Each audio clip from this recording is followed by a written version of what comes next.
Hey guys, I wanted to do another video. I want to talk today about copyright claims and, I came to the realization, like YouTubers that create content are also going to watch other people's content as well. And, it's funny too because in the beginning, when I first started this channel, I started creating videos like for training, and it was like a Win7 virus thing or whatever. I created that in 2011, and I didn't think nothing of it. I monetized it and everything said it, but I was doing a lot of other things. I was always distracted. And then by 2012, like a couple of months in, I just checked it out, and then I saw I earned about 20 bucks on just one video or whatever. I'm like, wow, okay. So you would think that I would go crazy on it, right? So 2011, I did the one video. 2012, I did 4 videos. By 2013, 6 videos the whole year. And back then, I was doing a lot of training videos. So you're not going to get that many views on training videos. I mean, you can if you're in that element and you're doing it a lot, and you're doing a lot of promotion and everything like that. So I was kind of like half-assing it or whatever. So then I started to switch it up. And then I said, let me just do some other type of content to get me more views. But the main gist of this channel was going to be training. I get to 2014, and then I upped it to about 22 videos the whole year. 2015, I did 31 videos that year. So you can see I'm steadily increasing. And by 2016, I only did 10 videos, but one video gave me a little over 1 million views. And I don't know if y'all remember back then, it was the Greens, Beans, Tomato song. And this was early on. I mean, I was actually listening to the radio at the time, and they played it on the radio.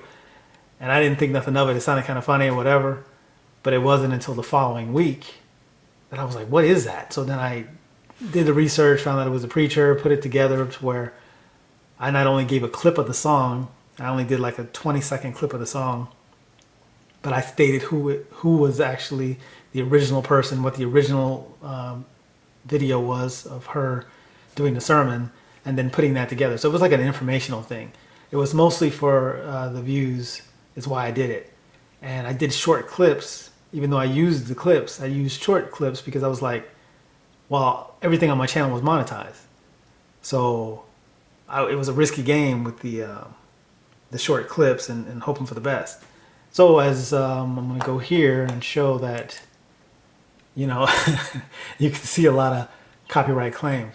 Now, there's a difference between a regular copyright claim and a copyright takedown notice.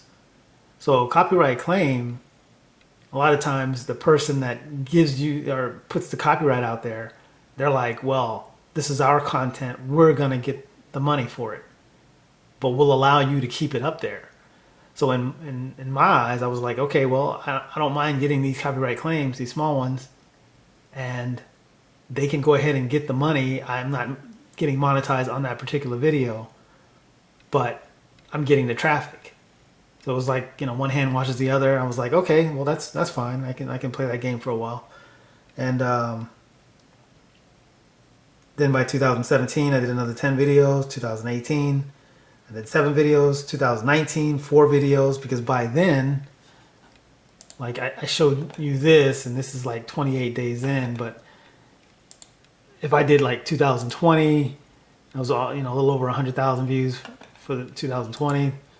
2021, almost 100,000 views and everything like that. But if I do lifetime, then it shows you that I was able to generate over 3.7 million views on this channel because I was really pushing the stuff. Because there's like a lot of it were TikTok videos and everything too, and when the song first comes out, a lot of times you don't know the song, but you hear something that may be a second verse or something that sticks out more than the title of the song.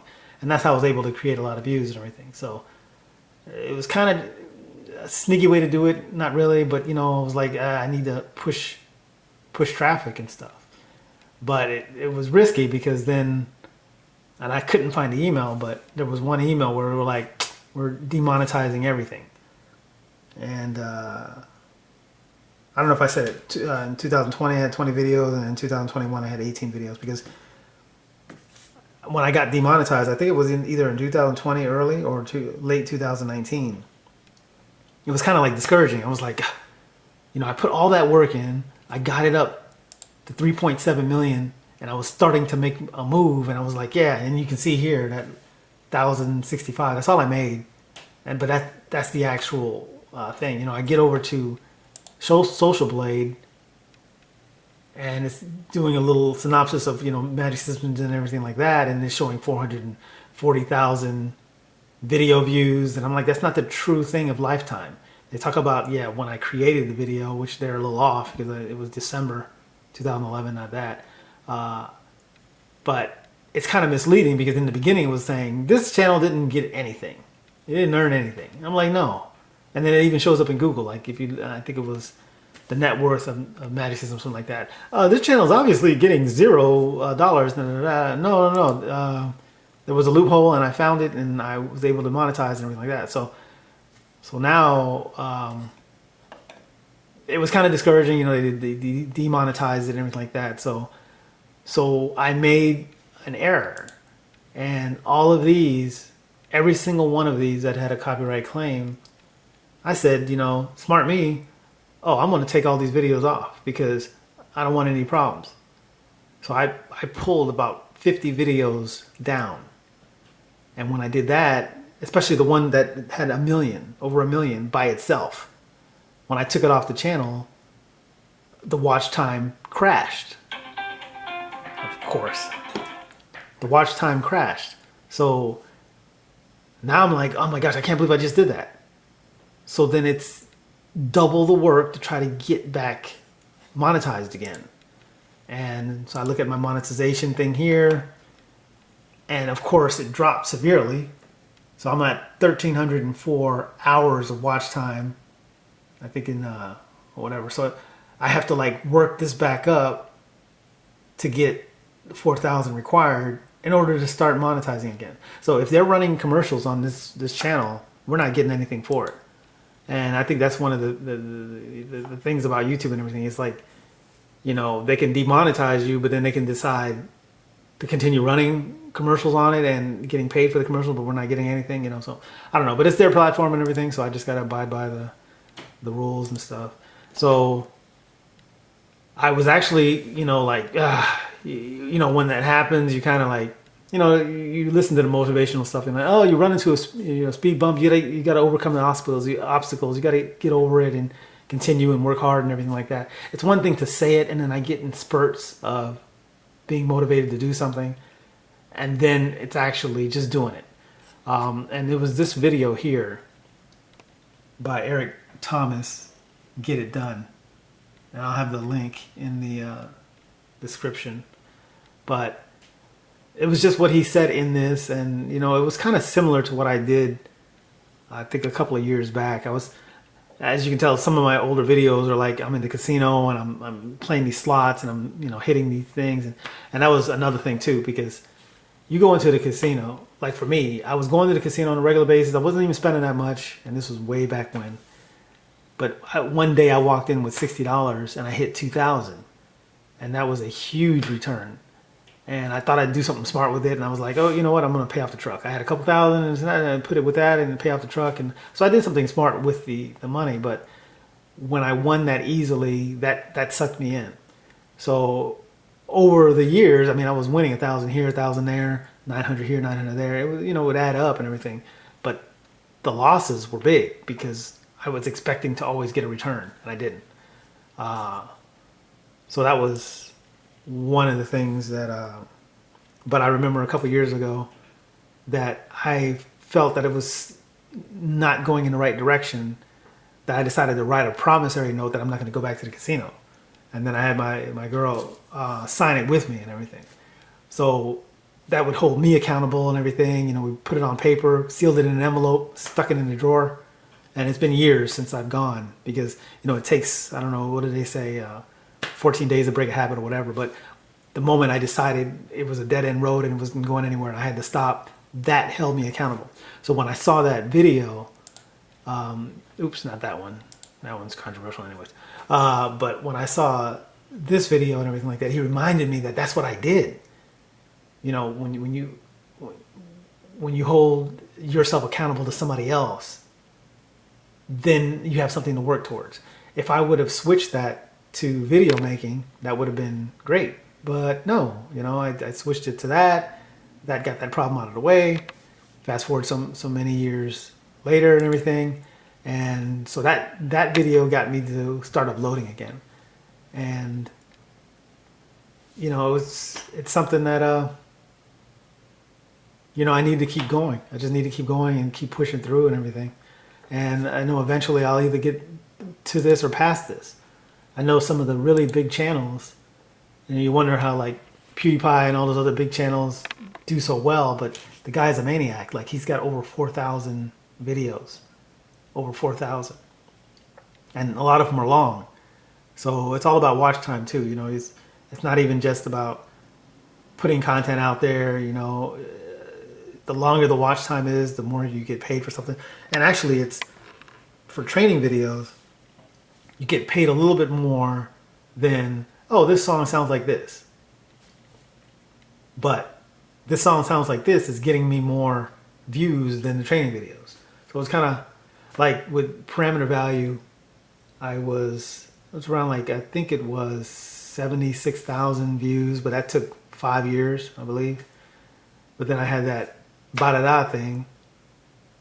That one got me about 87,000 and counting, and it's only been out there for a year. So, you know, I kind of weigh, I'm trying to build the traffic at the same time. I'm trying not to be all over the place because, in essence, the main core of the channel was supposed to be training videos and everything. But, you know, there's so much to talk about. I have tons of stuff that I want to share and everything like that, and I would rather these type of videos anyways. It's something that I can just, not even just giving training videos to others to help them along with something, but just stuff that I run into and things that I'm dealing with.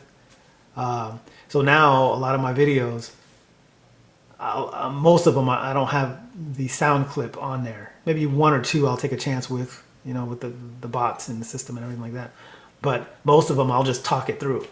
And I know it's kind of annoying. In a way, it's good because you're like giving the person the song that's it's stuck in their head. They're thinking about it, and all of a sudden, one of these videos just shows up. If you're watching YouTube TV and everything like that, and you just have it random, and it just shows up and everything like that. Like I had one comment where they were like, "Oh, YouTube's drunk again," because one of my videos showed up, and it was like, "Well, if you're looking for this song, it's actually this," you know. So it's kind of stupid in a way, but not really because it's satisfying an audience that's looking for stuff. But anyways, I mean, I'm all over the place, but. So I'm going to try to do these on a regular basis, talk about more stuff because I just have tons, but organize it and categorize it and make sure I remember what I've talked about because, you know, I watch some YouTubers that, you know, they'll go in and they'll talk and they'll talk and they'll talk. And a lot of times they'll contradict themselves or they'll forget what they said. And then I'm like, really? You really just said this? Or, you know? There's one YouTube, I'm not going to mention any names or anything like that. I think they have great work ethic. So if I just mirrored their work ethic, then I would do well. If I listened to their content and not bought anything, I would do well. But, you know, I mean, also ebooks. Like I got into ebooks because of this person I was listening to. So they're motivational in a way. They're current. So they tell you what was going on. And I think it was back in 2014 anyways. And so I tried the eBay thing. I tried the ebooks. I did the things that I felt that I would try and see, you know. But where we lose them is, I guess, you know, it's like when you're online, it's easy to talk in a vacuum. It's easy to say, I'm a millionaire. It's easy to say that. You know, one video you can say, oh man, look at all these people. They're leaving I live in an area where it's like, you know, it's real ritzy and everything like that, and they're leaving their ATM receipts there. And then the next video, you're like, hey, look, this is my balance for my account balance from my ATM. Like you just said in the previous, or it was something like, you know, oh, I went and got a $150,000 PPP loan, and then you're saying you're buying your cars with cash. Wait, what? And if the millionaire thing was happening, like I don't know, I wouldn't think that you would do all of this. You would, if you were a millionaire, you'd have millions to use. So, and then sometimes the background that they're talking in, like I know I'm behind the camera and everything like that, but I have not, you know, I have nothing to hide really. Like of all my years working, I've never made over six figures. That's honest right there. Most of the time I've had a full-time job, so you know, there was a brief point in time, and it was one of my videos and everything like that. That was like 5 months that I was out of work and everything, and that was the longest I've ever been out of work. But for the most part, I've always had that cushion, you know, and that may be why I'm kind of on and off with videos and stuff. But this is something that I just want to continue doing, and I'll have more content later and everything. But yeah, so if you're in a similar situation where you get demonetized and you have a lot of, you know, stuff that was copywritten, but you know, you were able to keep your channel up, just don't monetize it and everything, and you should be fine. I jumped the gun, I did it too quick, and then now I'm suffering for it, and I just got to start over and everything like that. So anyways, figured I'd just talk about that, and I'll get you more content later. All right, talk to you later.